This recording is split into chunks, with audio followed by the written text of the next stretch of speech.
अस्सलाम वालेकुम वरहमतुल्लाह। फ्रेंड्स, मैं आपको ऑल एजुकेशन चैनल में खुश आमदीद कहता हूँ। आज हम बात करेंगे कि अबू धाबी में जो वीज़े की कीमत है, जो 2 साल का वीज़ा होता है, वो कितने का मिलता है, उसकी सही कीमत क्या है, और वीज़ा लेना है हमें तो हमें क्या करना चाहिए, और एजेंट जो हमसे 3-3, 4-4 लाख रुपया या 2.5-2, 3-3 लाख रुपया ले रहे हैं, क्या वो इतने पैसे वीज़े के हैं या नहीं। तो आज हम वीज़े की कीमत के बारे में बात करेंगे कि 2 साल का वीज़ा कितने में है, उसकी सही कीमत क्या है। दोस्तों, जो कंपनियों के वीज़े होते हैं उनकी कीमत अलग होती है, जो अरबी के घरों के वीज़े होते हैं उनकी कीमत अलग होती है, जो ट्रांसपोर्ट के वीज़े हैं उनकी कीमत अलग है, जो बल्दिया के हैं उनकी कीमत अलग है। तो हर वीज़े की कैटेगरी के हिसाब से कीमत होती है, ठीक है। जैसे दुकान का वीज़ा है, सलून वगैरह का वीज़ा है, उसकी कीमत है और अलग है, और जैसे कंस्ट्रक्शन कंपनी का है या ट्रांसपोर्ट कंपनी का है तो उनकी कीमत वीज़े की जो है वो अलग होती है। तो आज हम जो डिस्कस करेंगे वो ट्रांसपोर्ट के वीज़ा के लिए डिस्कस करेंगे कि ट्रांसपोर्ट का वीज़ा हमें कैसे मिलेगा और कैसे हमें उसका हुसूल होगा।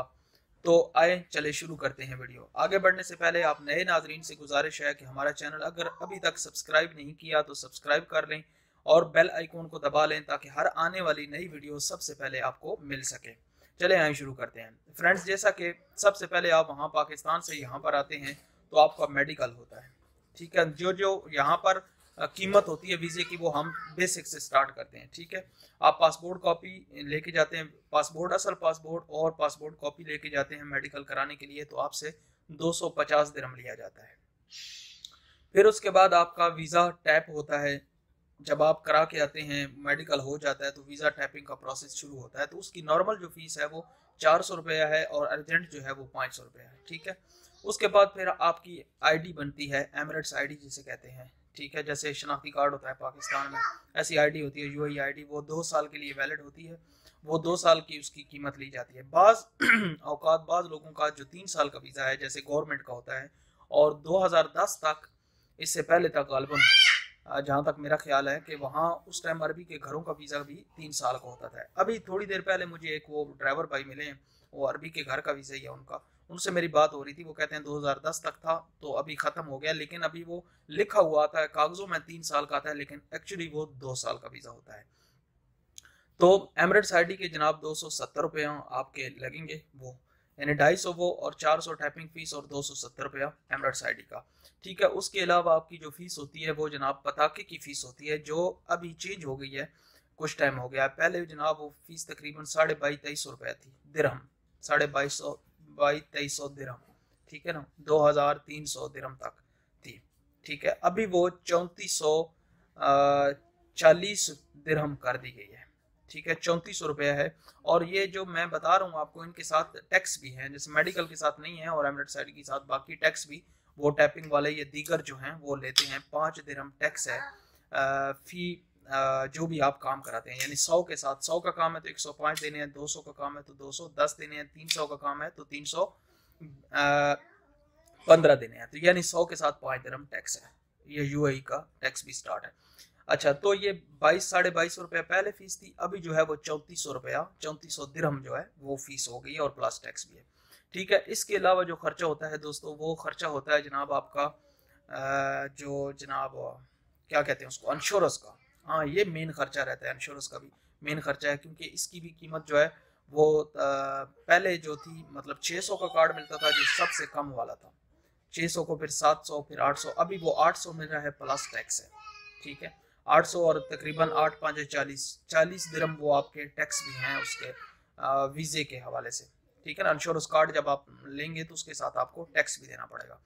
तो उसके बाद फिर लास्ट में ये जब सारा प्रोसेस हो जाता है, एक बार सिरे से नज़र मार लेते हैं। देखें, पहले मेडिकल, उसके बाद टैपिंग फीस, उसके बाद जनाब आपका एमिरेट्स आईडी, ठीक है जनाब। उसके बाद टैपिंग वाले के पास जब आप जाते हैं तो आपका वीज़ा वो टाइप करता है, जब पताका टाइप करता है, ठीक है जनाब, वो पताके की फीस होती है। और फिर लास्ट टाइम जब वो टाइपिंग हो जाती है तो फिर लास्ट प्रोसेस आता है, आपके पासपोर्ट पर वो लाल कलर का एक ठप्पा लगता है, यानी वीज़ा जिसको कहते हैं, वो लाल पेपर होता है, ठीक है। उसकी फीस भी होती है और वो 250-300 रुपये है, ठीक है जनाब। तो ये भी फीस कुल मिला के आप हिसाब कर लें बाकी कि कितने पैसे खर्चा होता है।